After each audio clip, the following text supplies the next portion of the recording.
कल्पना खरातच्या अटकपूर्व जामीन अर्जावरील सुनावणी आता लांबणीवर पडली. पुढची सुनावणी 22 एप्रिलला होणार आहे.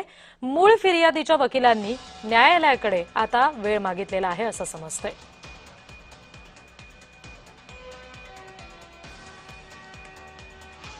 फिर्यादी पक्षातर्फे सरळ सरळ तहकुबीचा अर्ज देण्यात आला. इव्हन आपण कोर्टाला मेन्शन केलं होतं असं की बॉटम ऑफ द बोर्ड घ्यावं किंवा मग आदरणीय न्यायालयाने उद्या घ्यावं, सॅटर्डेला घ्यावं, परंतु आदरणीय न्यायालयाकडे कामाचा ओघ जास्त आहे, त्यामुळे त्यांनी त्यांच्या सोयीनुसार 22 तारीख दिलेली. आज आपण कोर्टाला मागणी केली की आम्हाला ह्या प्रकरणामध्ये आजच आम्ही हजर झालोय. आमच्याकडे या प्रकरणाचे अद्यापही कोणते कागदपत्र नाहीये. आम्हाला ह्या प्रकरणातील कागदपत्र देण्यात यावे आणि हे कागदपत्र घेऊन आम्ही पुढच्या तारखेला आमचं म्हणणं देऊ म्हणून आपण आज कोर्टाला विनंती अर्ज केला होता आणि तो अर्ज कोर्टाने आपला मंजूर केला. प्रतिनिधी जयेश सावंत आपल्याशी जोडले गेलेत, ते आपल्याला आणखी तपशील देत आहेत.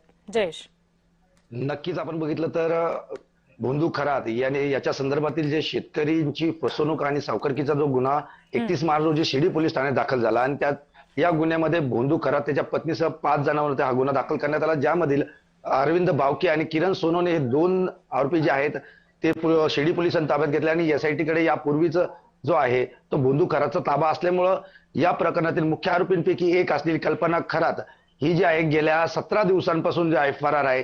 या संदर्भात पोलिसांनी पथके देखील रवाना केली आणि लुकआउट नोटीस देखील जारी केली होती. या दरम्यान खरातने 130 बँक खात्याच्या माध्यमातून मोठ्या प्रमाणात आर्थिक उलाढाल केल्याचं जे आहे ते प्रकरण समोर आलं आणि एकंदरीत एसआयटी असेल, शिर्डी पोलीस असेल आणि ईडी मार्फत समांतर तपास सुरू असताना शिर्डी पोलिसांच्या चौकशीचे जे खातेदार आहेत त्यांचे जबाब देखील नोंदवले जात आहेत आणि या संपूर्ण प्रकरण चालू असताना या ठिकाणी 17 दिवसांपासून फरार असलेली कल्पना खरात जी आहे तिच्या वकिलाने राहता न्यायालयामध्ये या ठिकाणी जे आहे तिचा अटकपूर्व जामिनाचा अर्ज दाखल केला होता.